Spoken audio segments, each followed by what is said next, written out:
अस्सलामुअलैकुम जी मित्र खास FM 88 मां या आवाज जो आरजे माजिद मकसद आवाज प्रोग्राम या आपकी आवाज़ आवाज आवाज़ में उम्मीद खुश होंदो जिथे भी होंदो हमेशा खुश ए मुस्कुराइंदा रहंदो। अज एक तमाम अहम प्रोग्राम करे रहा हूँ जेको आहे सिंध जी ज़मीन के हवाले से।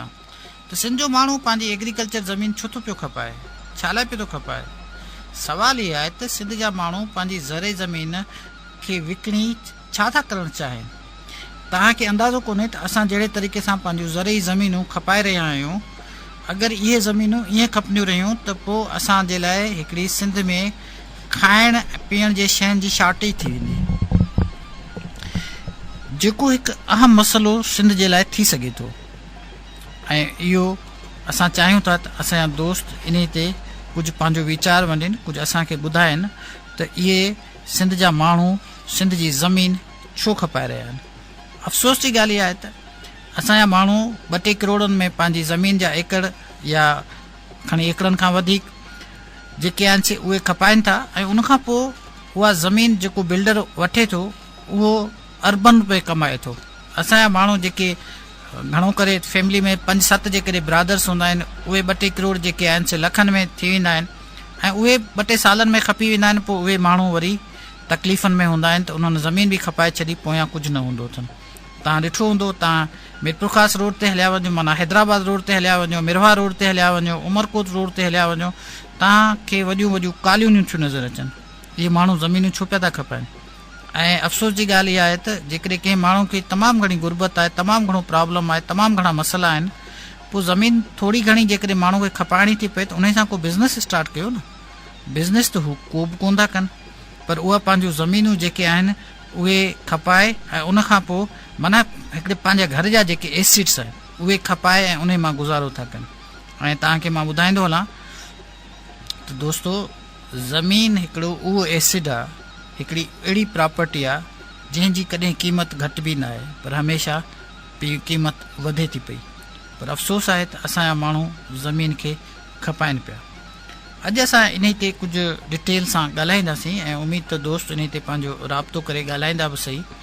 त उन लाइ असां सभ खां पहिरीं तव्हांखे ॿुधाईंदासीं त असां मैसेज कीअं कबो आहे। असांखे मैसेज कयो ऐं लाइव कॉल कयो। मैसेज लाइ तव्हां सभ खां पहिरीं पंहिंजे मोबाइल जे क्रिएट मैसेज में वञो, MPK लिखो, स्पेस ॾियो पंहिंजो ऐं पंहिंजे ॻोठ जो नालो लिखो ऐं उनखां पोइ पंहिंजो मैसेज छॾियो। उनखां सवाइ असां वटि लाइव नंबर लाइ लाइव कॉल लाइ नंबर मौजूदु आहे 0313661568। जी ऐं नंबर हिकु दफ़ो वरी रिपीट कंदुसि 0313661568। असांखे इंतज़ारु रहंदो तव्हां हिन नंबर ते पंहिंजो वीचार वंडियो त सिंध जो माण्हू पंहिंजी ज़मीन छो पियो खपाए, उन जा सबब कहिड़ा आहिनि। असां सां थोरो शेयर कयो, असां उनजो तव्हांखे जवाबु ॾींदासीं। तव्हांजी लाइव कॉल असां वठंदासीं हिकु ख़ूबसूरत नगमे खां पोइ। सभ खां पहिरीं अचो हिकु ख़ूबसूरत नगमो ॿुधूं, वरी तव्हां सां जुड़ूं था। असां हिकु दफ़ो वरी जुड़ी चुका आहियूं दोस्तो, ऐं असां तव्हांजे फ़ोन जो इंतज़ारु था कयूं त अगरि कोई दोस्त इन हवाले सां को पंहिंजा ॾुखड़ा ऐं पंहिंजो दर्द ऐं या असां वांगुरु कंहिं क़िस्म जी का उनखे तकलीफ़ थिए पई त उहा असांखे ज़रूरु शेयर करे त सिंध जो माण्हू पंहिंजी ज़मीन छो पियो थो खपाए। या जेकॾहिं को माण्हू उन वटि का सॉलिड जस्टिफिकेशन आहे त बाबा ज़मीनूं खपनि, एग्रीकल्चर ज़मीन खपणु खपे ऐं उनखां पोइ पिनणु बि खपे, त उहो बि पंहिंजी जस्टिफिकेशन ॿुधाए। पर असां चाहींदासीं त दोस्त जेके आहिनि से उहे पंहिंजे बारे में ऐं उन्हनि जेके सिंध जा दोस्त हिते सिंध में ज़मीनूं खपाइनि पिया था उहे घटि में घटि तव्हांखे जेकॾहिं थोरी हिस्ट्री खां थोरो तव्हांखे वाक़ुफ़ु कजे त जेकी क़ौमूं जिन्हनि क़ौमूं पंहिंजी ज़मीनूं खपायूं आहिनि उन्हनि पोइ उनखे वॾो पछतायो आहे।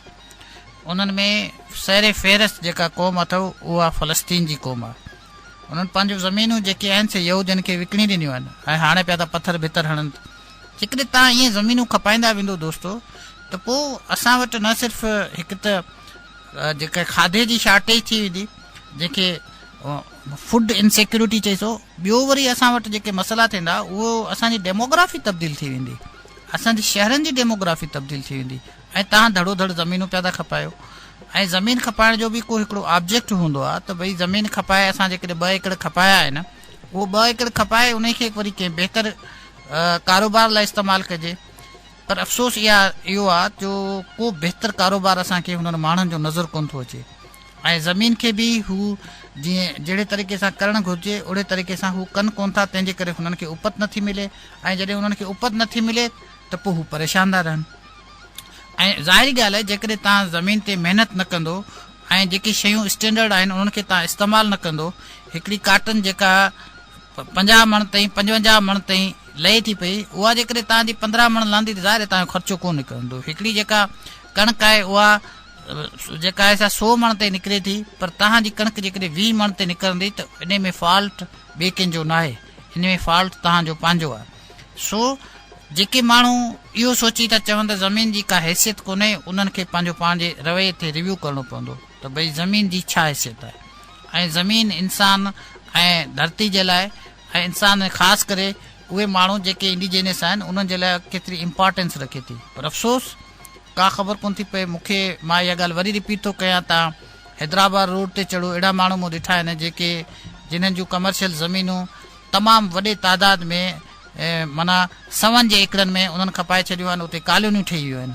हाणे उहे कॉलोनी वारा माण्हू उन्हनि शागिर्द माण्हुनि खे जंहिंजूं ज़मीन आहे उन्हनि खे अंदरि अचणु कोन था ॾियनि ऐं उहे जेके हिकिड़ो हिकिड़ो प्लाट हू लखनि में खपाइनि पिया।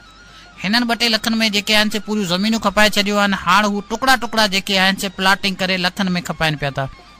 अगरि तव्हांखे ज़मीन खपाइणी बि आहे त प्लाटिंग कयो भला, तव्हां पाण उन मां वधीक कमायो, तव्हां ॾेई था छॾो बिल्डर्स जे हवाले सस्तियूं ज़मीनूं ऐं पोइ जेके आहिनि से उहे माण्हू हितां नाणो था कमाइनि ऐं जेका आहे तव्हांजी डेमोग्राफी पोइ तब्दील थी थिए, पोइ मसइला था थियनि।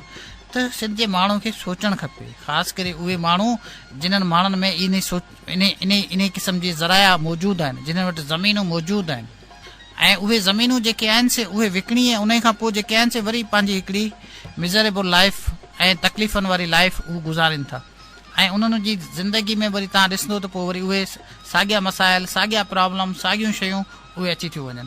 त हिकिड़ो अहम मसइलो आहे ऐं इन मसइले खे असांजी कोशिशि हूंदी त सिंध जे माण्हुनि खे ऐं ख़ासि करे मीरपुर ख़ास जे वासियुनि खे एजुकेट कयूं।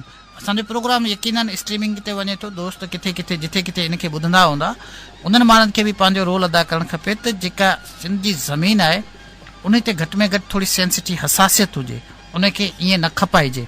असां ज़रूरु इन ते कुझु वधीक ॻाल्हाईंदासीं, पर हाणे असां वरी हिकिड़े नगमे जी तरफ़ वधूं था, हिकिड़ो गानो ॿुधूं था ऐं उन खां पोइ वरी हिकिड़ो वक़फ़ो ईंदो ऐं वक़फ़े खां पोइ वरी असां तव्हां सां जुड़ींदासीं।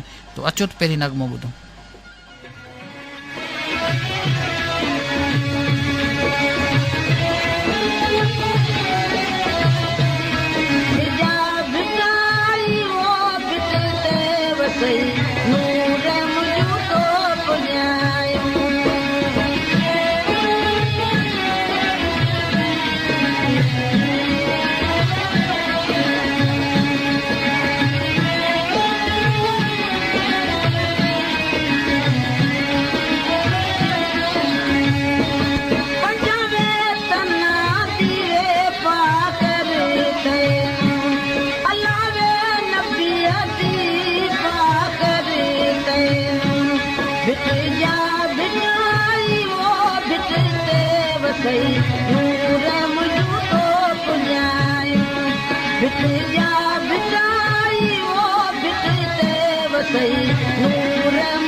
जुड़ियल वो मैं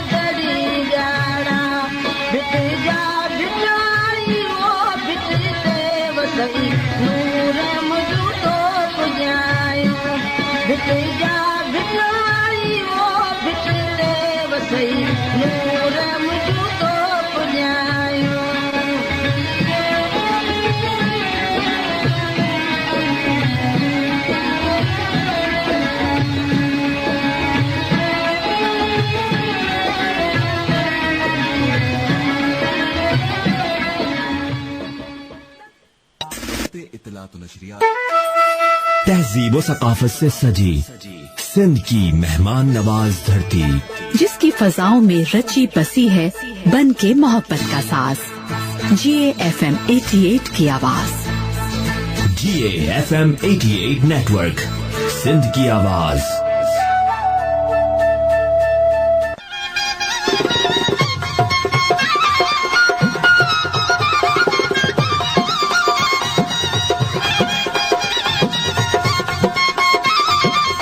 वेलकम बैक दोस्तों, असां हिकु दफ़ा वरी जुड़ी चुका आहियूं ऐं असांजी कोशिशि हूंदी त असांखे को फ़ोन कॉल करे त असांखे घटि में घटि ख़बर पए त सिंध जो माण्हू इन ते केतिरो सेंसिटाइज़ आहे त जेके सिंध जूं ज़मीनूं, जेके एग्रीकल्चर ज़मीनूं जेके आहिनि उहे विकामबियूं त पोइ फूड सिक्योरिटी जा इशू थींदा, खाधे पीते जूं शयूं जेके असांखे असांजूं ज़मीन ॾियनि थियूं उहे न मिली सघंदियूं। त इन ते भला असांजो माण्हू एतिरो इनसेंसिटाइज़ छो आहे, एतिरो ग़ैर एहसास छो आहे? छो त सिंध जूं ज़मीनूं ईअं पियूं विकामजनि जीअं असां हितां रोडनि ते कंहिं ते बि चढ़ंदा आहियूं ईअं लॻंदो आहे त ॼण सॼियूं जेके ज़रई ज़मीनूं आहिनि उहे हिकिड़ी कॉलोनी जूं ॾेख थियूं ॾियनि। त इन कॉलोनी खे जेको आहे सो ख़तमु करण लाइ असांजे माण्हुनि खे घटि में घटि हिकिड़ो पंहिंजो किरदारु अदा करणु खपे। ऐं सिविल सोसाइटी खे बि आई वुड रिक्वेस्ट, जेका सिंध जी सिविल सोसाइटी आहे, ख़ासि करे ज़िले सतह ते जेका सिविल सोसाइटी आहे उनखे बि पंहिंजो किरदारु अदा करणु खपे। ऐं इन सिविल सोसाइटी खे घटि में घटि माण्हुनि खे इहो सम्झाइणु खपे, ॿुधाइणु खपे त भई तव्हां पंहिंजूं ज़रई ज़मीनूं छो था विकिणो, ऐं ज़रई ज़मीनूं विकिणी छॾींदो त सुभाणे असां वटि जेके मसइला पैदा थींदा, न सिर्फ़ु असां वटि फूड इनसिक्योरिटी जा मसइला थींदा, पर उनखां सवाइ असां वटि डेमोग्राफी बि तब्दील थी वेंदी ऐं शहर जी डेमोग्राफी तब्दील थी वेंदी। ऐं शहर खे तव्हां एतिरो परे जॾहिं ॿाहिरि वठी था वञो त पोइ उते जेके वसाइल आहिनि, उते जेके वॾियूं वॾियूं कॉलोनियूं आहिनि, उते त पाणी बि मिलंदो, उते त माण्हुनि खे जेके वसाइल बि मिलंदा, छो त उहे त अरबा रुपया ख़र्च था कनि। पोइ जेके शहरी माण्हू आहिनि उन्हनि खे न पाणी मिलंदो, न उन्हनि खे बेसिक फैसिलिटीज़ मिलंदियूं, छो त हर शहर जा पंहिंजा वसाइल ऐं पंहिंजी बजट हूंदी आहे ऐं उहे रिसोर्सिस उन्हनि माण्हुनि ते इस्तेमालु थी था सघनि। पर तव्हां शहर खे ग़ैर ज़रूरी वधाईंदा वेंदो ऐं उहे जेके ज़रई ज़मीनूं आहिनि उते तव्हांजूं कॉलोनियूं ठही वेंदियूं, त पोइ कमु कीअं हलंदो? इहो ई मिसाल तव्हां ॾिसी सघो था न त कराची में जेको कुझु थिए पियो, त जेको पाणी आहे उहो खणी था वञनि जेके हाईवे वारा, ऐं कराची जे माण्हुनि खे पाणी जेको आहे सो उहो वठिणो थो पए। इहा हालत असांजे हाणे नंढनि नंढनि शहरनि सां थिए पई। सबबु कहिड़ो आहे? उते बि तव्हां हाईवे जूं ज़मीनूं जेके आहिनि उहे माण्हुनि खपाए छॾियूं आहिनि, ऐं कुझु ज़ाहिर आहे कुझु पॉलिटिकल ज़मीनूं बि वरितल आहिनि माण्हुनि जूं, पर घणो करे माण्हुनि जेके आहिनि से पंहिंजूं ज़मीनूं जेके आहिनि उहे विकिरो कयूं आहिनि। उहे ज़मीनूं जेके आहिनि, उहे जेके एग्रीकल्चर ज़मीनूं आहिनि, उहे विकिरो करे उन्हनि मां पैसा कमाया आहिनि। असां ॾिसूं था कोई फ़ोन ते कहिड़ो दोस्त असां जी असां सां को दोस्त फ़ोन ते आहे। जी अस्सलाम वालेकुम, केरु आहे असां सां गॾु साईं? तारुफ़ कराइजो।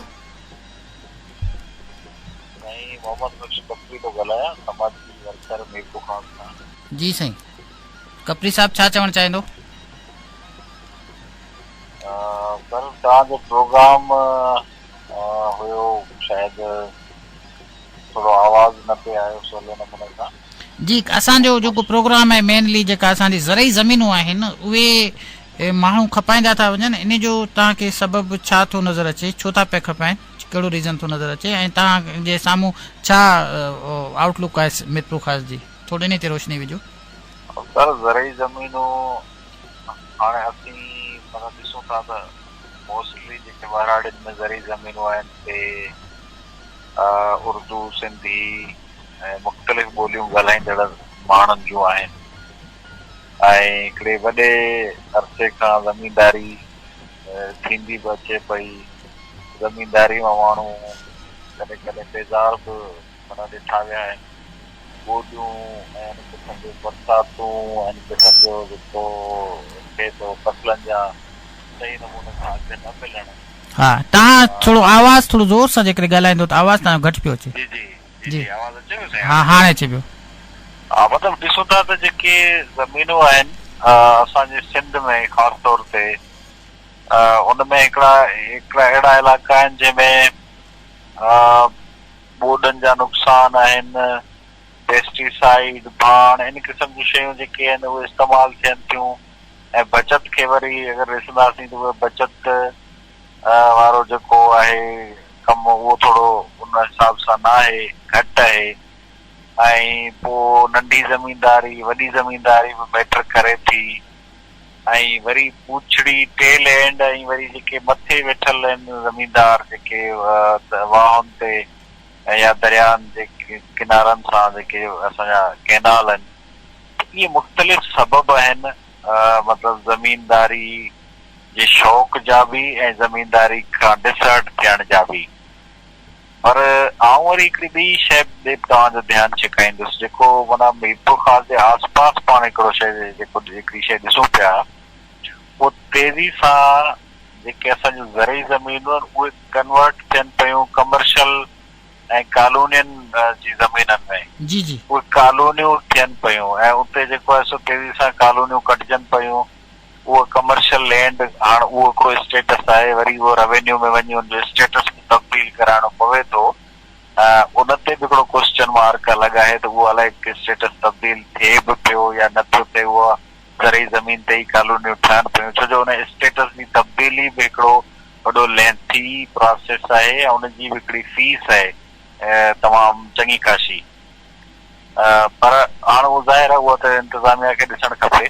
पर असीं जेको ॾिसूं था त कंक्रीट जो जेको शहर आहे उहो तेज़ी सां वधे पियो। असांजी ज़रई ज़मीन जेका आहे सा उहा घटिजे पई। मीरपुर ख़ास खां अगरि हैदराबाद रोड ते वेंदासीं 15 खां 20 किलोमीटर जे फ़ासिले ते कॉलोनियूं थी वियूं आहिनि। हाणे सम्झो असां टंडे अलायार डिस्ट्रिक्ट में बि अगरि हलिया वेंदासीं त कॉलोनियूं खुटनि नथियूं। मीरपुर ख़ास खां जेके शुरू थियनि थियूं, मीरवा रोड ते बि ॾिसंदासीं त कॉलोनियूं आहिनि। इवन जेके बाईपास ठहियल आहिनि उते बि कॉलोनियूं ठहनि पियूं। हा सो इहो तेज़ी सां हिकिड़ो इंसानी अलमीअ खे बि जनम ॾियनि पियूं इहे जेके कॉलोनियूं आहिनि। ऐं असांजो चौपायो माल, असांजो जेको आहे सो पाणी जा जेके जेसि ताईं शहर खे वेझो पाणी ईंदो हो ज़रई ज़मीन ते अची लॻंदो हो। ऐं उहो ॾिसो गर्मी पद जेको आहे सो उनखे केतिरो अॻे घटिबो हो, हाणे केतिरो वधी वियो आहे। त इहो इंसानी अलमीअ खे बि जनम ॾिए पियो। मुंहिंजे ख़्याल में इन ते असां खे मतिलबु घण रुखी जांच करण जी बि ज़रूरत आहे। न इहा बि तव्हांजी ॻाल्हि सही आहे, पर हिननि माण्हू जेके विकिणनि पिया इन्हनि खे इहे बि तव्हां नथा सोचो त इन्हनि माण्हुनि खे बि सेंसिटाइज़ करण जी ज़रूरत आहे। जेके माण्हू ज़मीनूं न सिर्फ़ु विकिणनि त पिया, पर उहे ज़मीनूं जेके आहिनि से भुॻड़नि जी मुठि ते ॾियनि पिया। उन्हनि खे इहो बि ख़्यालु कोन थो अचे त असां हीअ ज़मीनूं जेको असांजो वाहिद रिसोर्सिस आहे पंहिंजो लाइवलीहुड जो, उहे बि हू खपाइनि पिया। त उन्हनि माण्हुनि खे केरु माण्हू एजुकेट नथो करे। उन जा सबबु तव्हांखे सिर्फ़ु पावर्टी जो नज़र अचे या ॿियो कुझु बि। तव्हां इहो बि ॾिठो हूंदो त इहे माण्हू जेके ज़मीनूं खपाइनि था त पोइ उन ते कोई माना उन्हनि जो कारोबार नज़र कोन थो अचे। उहे पैसा पियल पैसा उहे खपाए था छॾनि, बसि ॻाल्हि ख़तमु। हिन में अॼु हिकिड़े पासे मीरपुर ख़ास खां हिकिड़े उमरकोट रोड ते वञण थियो जी, उते ॾिठोसीं त तेज़ी सां कॉलोनियूं हुयूं। ऐं उते जॾहिं असां वेठासीं कुझु दोस्तनि सां ॻाल्हि ॿोल थी त उन्हनि चयो त असां हिते माना ज़मीनूं माण्हू विकिणी पाण या त शहरनि में वञनि पिया या वरी मुल्क खां ॿाहिरि बि जेको आहे सो वञण जी उहो जेको आहे कुझु माण्हुनि जी उहा प्लानिंग आहे त मुल्क खां ॿाहिरि हलियो वञिजे।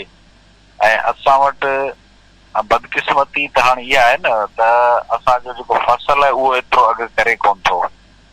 अगरि जे असीं फसल लॻायूं पिया वहण असांजो मोस्टली जेको आहे वहण ऐं कणिक ऐं कमंद आहिनि, इहे टे फसल आहिनि। जी जी हा वहण असीं अगरि लॻायूं था त असांखे हाणे तव्हां ॾिसो त इहे 2-4 ॾींहंनि खां जेके बरसातूं शुरू थियूं आहिनि, इहे मुसलसल हर साल वहणनि जे फसल खे नुक़सान ॾियनि थियूं। ऐं गवर्नमेंट वटि हिन जी का प्लानिंग कान्हे त भई इन फसल खे असीं इंश्योर्ड कयूं या असीं इनखे कुझु सब्सिडाइज़ अहिड़ो आबादगारनि सां बि कयूं, लेकिन इन ते कुझु बि नथो थिए। ऐं कणिक आहे त उहा कणिक जॾहिं लहंदी हूंदी आहे त वरी गवर्नमेंट 12 कणिक पई घुराईंदी आहे। कमुंद जो रेट भी ईअं आहे त 100 रुपए खां मथे अगरि असीं खंडु जेको आहे सो ख़रीद कयूं ऐं कमुंद जो जेको आहे सो शुरू में जॾहिं मिल हले थी त 100 खां घटि असांजो जेको कम जो मण थो वञे।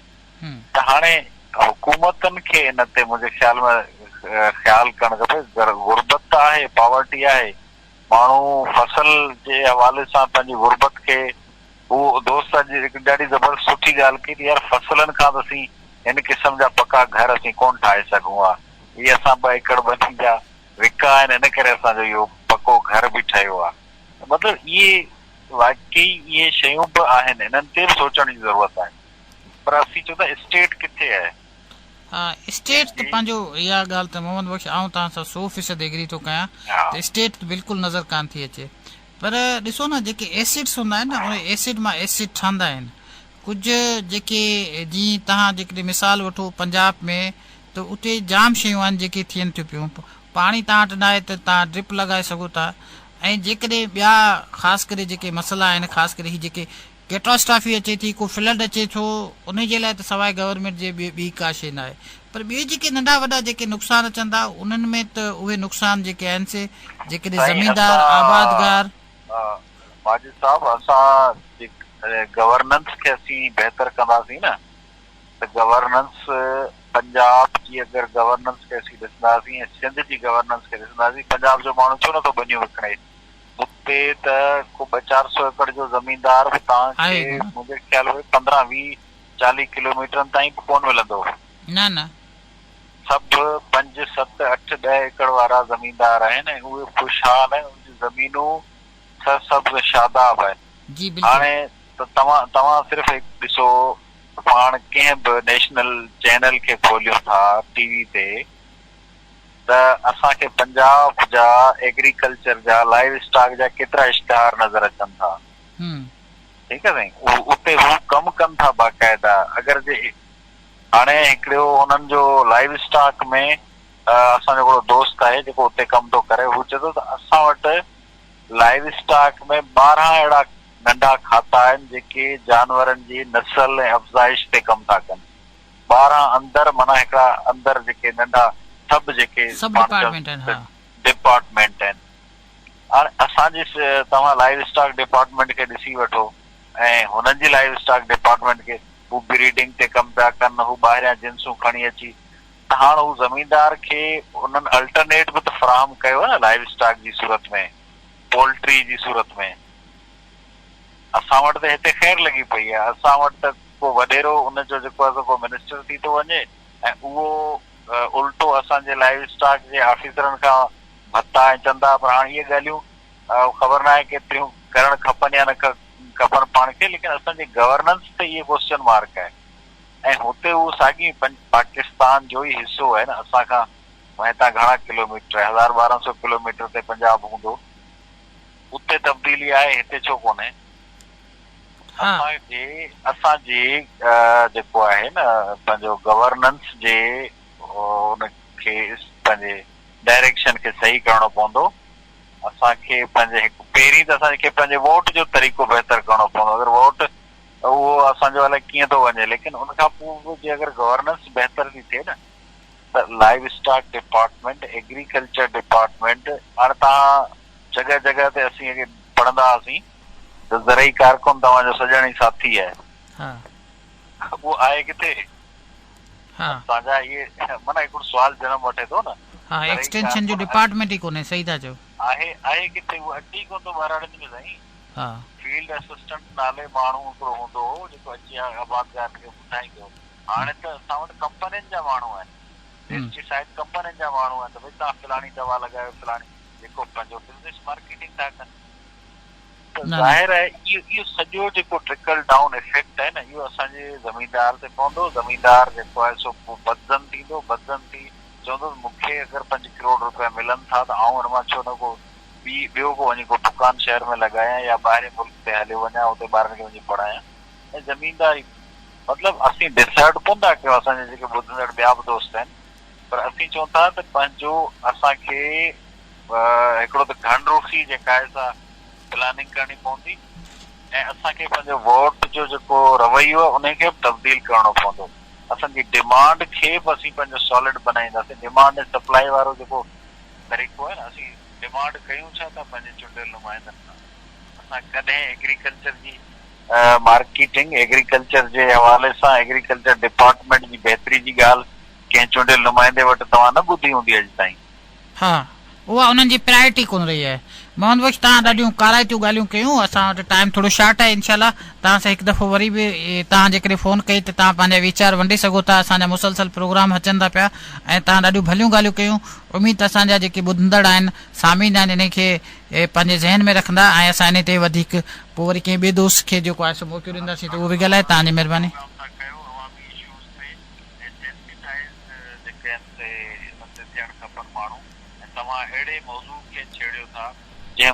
तो सोशल एक्टिविस्ट ऐं सिविल सोसाइटी जो रिप्रेजेंटेटिव मोहम्मद बख्श कपरी साहब, जिन पंहिंजा वीचार वंडिया ऐं जिन ॾाढा भला वीचार वंडिया ऐं उन ॿुधायो त बाबा ही जेको इन असांजा जेके गवर्नेंस जा इशू आहिनि उन जो बि हिकिड़ो वॾो इम्पैक्ट आहे। छो त गवर्नमेंट जहिड़े तरीक़े सां गवर्नमेंट पंजाब में थिए पई, सिंध में अहिड़ी तरीक़े सां गवर्नमेंट कोन थी पई। लाइव स्टॉक असांखे नज़र कोन थो अचे, एग्रीकल्चर एक्सटेंशन असांखे नज़र कोन थी अचे।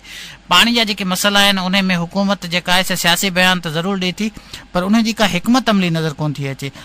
असां इहो बि ॾिसंदा आहियूं त कंहिं वॾेरे जो पाणी कोन खुटंदो आहे, उन्हनि जूं शाखूं हलंदो पियो आहिनि, पर असां ग़रीबनि जा जेके ॾाढा 15-15 एकड़ आहिनि उन्हनि खे 8 ॾींहं पाणी थो अचे, 20 ॾींहं पाणी थो अचे ऐं 8 ॾींहं त रेगुलर पाणी आहे, पर उनखे 2-2 महीना पाणी बि नथो मिले। इहे जेके मसइला आहिनि, इहे जेके प्रॉब्लम्स आहिनि, इहे सिर्फ़ु गवर्नेंस जा मसइला आहिनि। हिते असां वटि अहिड़ा माण्हू आहिनि जिन्हनि जूं उन्हनि जा शाखूं पिया थियूं हलनि, वाटर पिया था हलनि, बीहनि ई कोन था, पर कुझु अहिड़ा माण्हू आहिनि जिन्हनि खे पाणी मिले ई कोन थो। ही जेका विच वारी जेका गवर्नेंस आहे, इन गवर्नेंस खे बि ठीकु करण जी ज़रूरत आहे। ऐं बिल्कुलु पंहिंजे दोस्त सां बिल्कुलु इतफ़ाक़ थो कयां, गवर्नेंस जा इशूज़ आहिनि पंहिंजी जॻह ते, पर उन में जेका हिकिड़ी इनसेंसिटिविटी आहे, गैर हसासियत आहे, उहा असांजे माण्हुनि में बि आहे थोरी। जेकॾहिं इहे प्रॉब्लम्स आहिनि, इन जो को एसच असांखे एहतिजाज नज़र कोन थो अचे। असांखे करणु बि खपे, असां इस्लामाबाद सां एहतिजाज कंदा आहियूं त असांखे असांजो पाणी मिलणु खपे, पर असांखे ही जेके नंढा नंढा डैम ठहिया पिया आहिनि, जेके माण्हुनि वटि जेके असांखे पंहिंजो हिसे जो पाणी नथा ॾियनि, उन जे ख़िलाफ़ बि आवाज़ उथारणु खपे त असांखे पाणी छो कोन थो मिले। ॿी ॻाल्हि त जेका गवर्नमेंट जे हवाले सां ऐं गवर्नेंस जे हवाले सां बीइंग एग्रीकल्चर इंजीनियर ऐं मूंखे इहा ॿुधाइणी आहे त जेका एग्रीकल्चर जे हवाले सां असांजे माण्हुनि खे जेका इंफॉर्मेशन मिलणु खपे उहा मिले ई कोन थी। उहा इनफैक्ट उन्हनि खे ख़बर ई कोन्हे त असांजे जेको फसल खे आहे उहा बीमारी लॻी कहिड़ी आहे, उन जे बारे में असांखे को बि एग्रीकल्चर जा जेके एक्सटेंशन ऑफिसर आहिनि उहे असांजे ज़मीननि खे विज़िट करणु खपनि, जेके अचनि ई कोन था। अॻे बिल्कुलु इहा ॻाल्हि बि साईं बि ॿुधाई त अॻे जेके आया इन्हनि जे स्पेशल एडवर्टाइज़ हलंदी हुई त पंहिंजी मशवरो वठो, पर हाणे अहिड़ी क़िस्म जी का ॻाल्हि कोन्हे।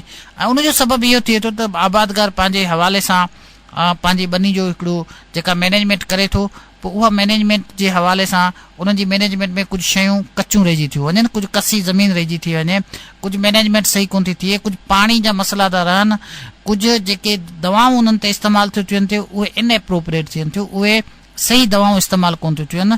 जेकॾहिं कारी मख आहे त उनजे लाइ कहिड़ो जेको आहे सो असांखे पेस्टिसाइड इस्तेमालु करणु खपे, या अछी मख आहे त उनजे लाइ कहिड़ी असांखे पेस्टिसाइड इस्तेमालु करणु खपे, उहे ज़ाहिर आहे आबादगारनि खे एतिरी ॼाण न आहे।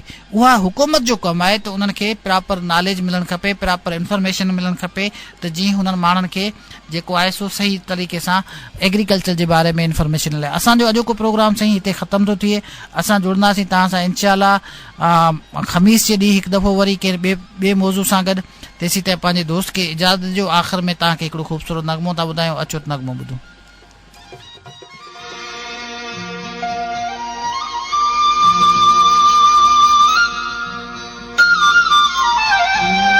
सुॾकन में तसारियो हूंदे, मूंखे न विसारियो हूंदे।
न विसारियो हूंदई नेणनि जा ककर बरसिया हूंदई सुॾकनि में तसारियो हूंदई मूंखे न विसारियो हूंदई मूंखे न विसारियो हूंदई